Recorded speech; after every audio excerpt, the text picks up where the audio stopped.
آقا نے فرمایا قبر المؤمن روضۃ من ریاض الجنہ، مومن کی قبر جنت کے باغوں میں سے ایک باغ ہوتی ہے۔ مومن کی قبر کیا ہے؟ جنت۔ جنت کا باغ کہیں یا جنت کہہ دیں، کیونکہ جنت کا معنی ہی باغ ہے، تو مومن کی قبر کیا ہے؟ جنت۔ یہ حضور نے فرمایا۔ ایمان سے بتائیں اب جنت میں زندہ رہتے ہیں یا مردے رہتے ہیں؟ یہ جو لوگ کہتے ہیں کہ جی مر کے مٹی میں مل گئے، ختم ہو گئے، تو انہیں پوچھو جب حدیث نے کہا ان کی قبریں جنت ہیں تو جنت میں زندہ رہتے ہیں، مردہ نہیں رکھے جاتے۔ حضور سیدنا پیر میر علی شاہ رحمت اللہ تعالی علیہ سے کسی نے سوال کیا کہ یہ جو بہشتی دروازہ ہے بابا فرید کا، تو آپ اس کے بارے میں کیا دلیل دیتے ہیں کہ کیا ان کا دروازہ بہشتی ہو سکتا ہے؟ آپ نے یہی حدیث پڑھی، فرمایا حضور فرماتے ہیں کہ جہاں مومن لیٹتا ہے وہ قبر جنت۔ فرمایا میرے دوست جس کے لیٹنے کی جگہ جنت ہے اس کا دروازہ جنت کیوں نہیں ہو سکتا؟ یہ مطلب یہ جس کا گھر جنت ہے حدیث کی روشنی میں اس کا دروازہ جنت کیوں نہیں ہو سکتا؟ اللہ ہو تو یہ عقیدت نہ ہو، محبت نہ ہو، دلوں میں نفرت ہو، کدورت ہو، تو پھر یہ باتیں سمجھ نہیں آتی۔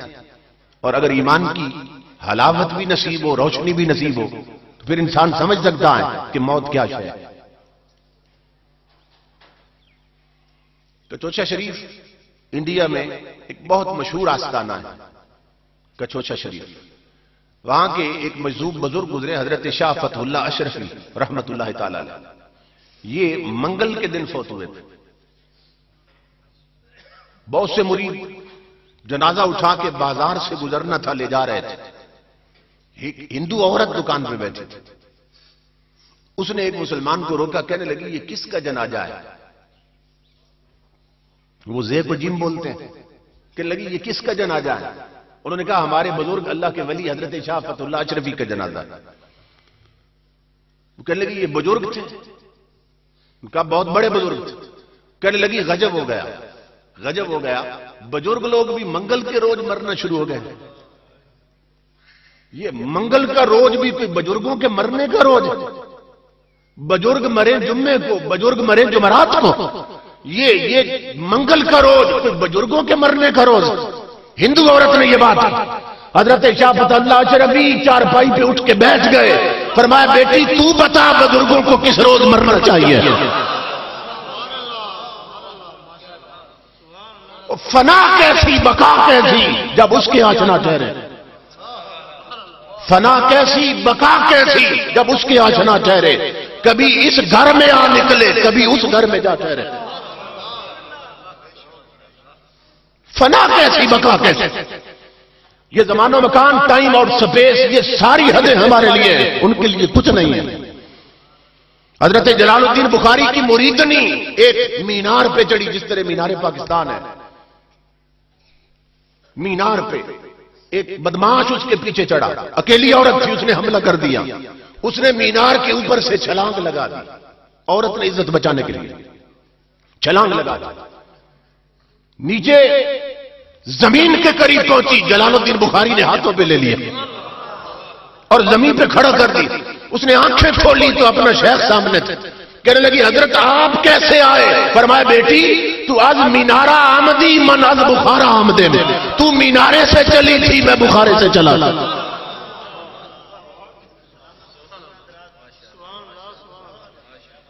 فنا کیسی بقا کیسی جب ان کے آشنا ٹھہرے، جب اس کے آشنا ٹھہرے، کبھی اس گھر میں آ نکلے کبھی اس گھر میں جا ٹھہرے۔ حضرت شاہ فتح اللہ اشرفی چارپائی پہ اٹھ کے بیٹھ گئے، اور یہ انڈیا کی تاریخ میں یہ واقعہ، کھڑے ہو گئے، بیٹھ گئے، فرمانے لگے بیٹی تو بتا بزرگوں کو کس روز مرنا چاہیے؟ کہنے لگی بابا بزرگ مرے جمعے کے روز یا جمعرات کے روز۔ آپ نے فرمایا مریدو چارپائی واپس لے چلو، اب ہم جمعے کے دن مرے۔ مرید چارپائی واپس لے گئے، مرید چارپائی واپس لے گئے۔ جمعے کا دن آیا، خود غسل کیا، کفن پہنا، کفن چوما، چارپائی پہ لیٹے، فرمایا اب اٹھا لو ہم جا رہے ہیں۔ امام الانبیاء کے غلام و جنازہ جا رہا تھا، اسی بازار سے گزرنا تھا، وہی عورت بیٹھی تھی۔ جب جب چارپائی سامنے سے گزری نا، بابا جی نے پھر سر اٹھایا، فرمایا بیٹی تسلی سے بتا آج جمعہ ہی ہے نا، آج جمعہ ہی ہے۔ اس کی چیخ نکلی، کہنے لگی بابا مان گئی۔ فرمایا کیا مان گئی؟ کہنے لگی مان گئی تیرا خدا بھی سچا ہے، مصطفیٰ بھی سچا ہے۔ ہندو عورت نے کلمہ پڑھ لیا۔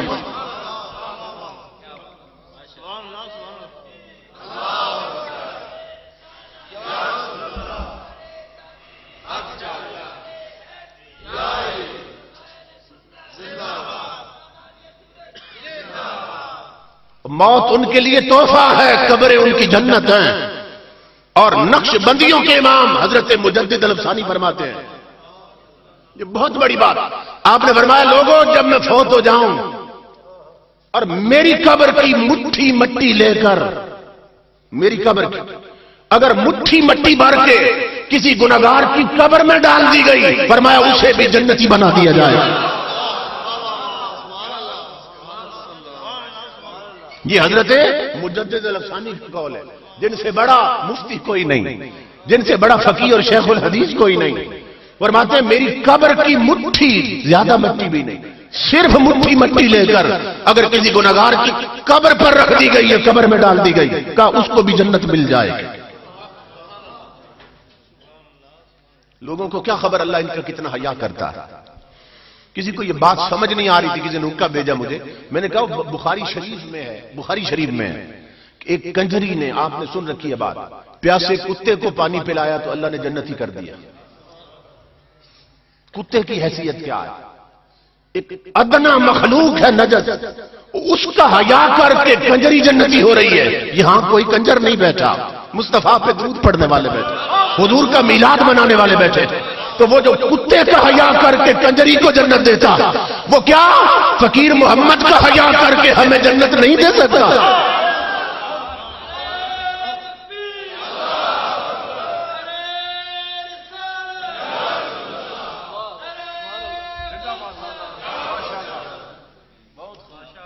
عقل میں آنے والی بات، یہ جو تھا نا سلطان سنجر، جس کے بارے میں اقبال نے کہا کہ شوکت سنجر و سلیم تیرے جلال کی نمود۔ یا رسول اللہ، یہ جو سلطان سنجر، اس کی جو پرسنالٹی تھی اور اس کا روب تھا، وہ بھی آپ کے جلال کی بھیک، کیونکہ امام غزالی فرماتے ہیں کہ اس کی ایسی پرسنالٹی تھی اور اس کے دربار کا اتنا روب تھا کہ جب میں اس کے دربار میں گیا تو میرے جسم پہ کپ کپی طاری ہو گئی۔ امام غزالی جیسا شخص کہتا ہے۔ آپ فرماتے ہیں کہ پھر میرے ساتھ ایک قاری صاحب تھے، میں نے انہیں کہا قرآن کی تلاوت شروع کرو۔ کہتے ہیں جب قرآن کی تلاوت شروع کی انہوں نے تو قرآن کا جلال اس کے جلال پہ غالب آ گیا اور میرا جسم اس وقت تھما۔ امام غزالی کہتے ہیں اتنا رب نے اسے رو بتا دیا تھا۔ تو اقبال کہتا ہے کہ شوکت سنجر و سلیم تیرے جلال کی نمود۔ یا رسول اللہ، آپ کے جلال کی بھیک ملی ہے سلطان سنجر کو۔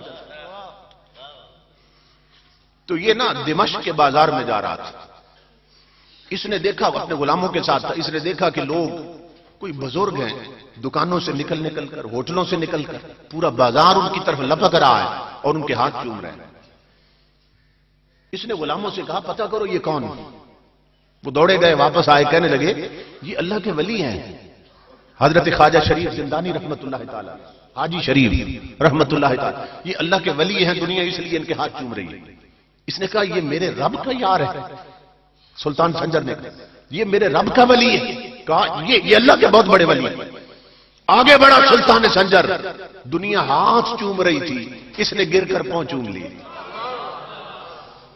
یہ جب سلطان سنجر فوت ہوا نا، ایک بزرگ نے اسے خواب میں دیکھا، پوچھا سلطان سنجر تیرے ساتھ کیا بیتی؟ کہنے لگا کیا بتاؤں گا آپ کو بزرگوں، جب قبر میں گیا زندگی بھر کے گناہ عذاب بن کے آ گئے تھے، مگر اللہ رب العزت کی آواز آئی عذاب رک جا، میں اسے ایک بات کرنا چاہتا ہوں، ابھی قریب نہ ہونا۔ اے سلطان سنجر بتا، وہ جو بندہ تھا دمشق کے بازار میں، دنیا اس کے ہاتھ چوم رہی تھی، تو نے پاؤں کیوں چومے تھے؟ عرض کی مولا تیرا ولی سمجھ کے چومے تھے کہ یہ میرے رب کا یار، میرا رب اس سے پیار کرتا۔ فرمایا اللہ نے آواز دی سلطان سنجر مجھے اسی کی عظمت کی قسم، جس کا حیا کر کے تو نے اس کے پاؤں چومے تھے، اسی کا حیا کر کے میں تجھے جنت عطا کر رہا ہوں۔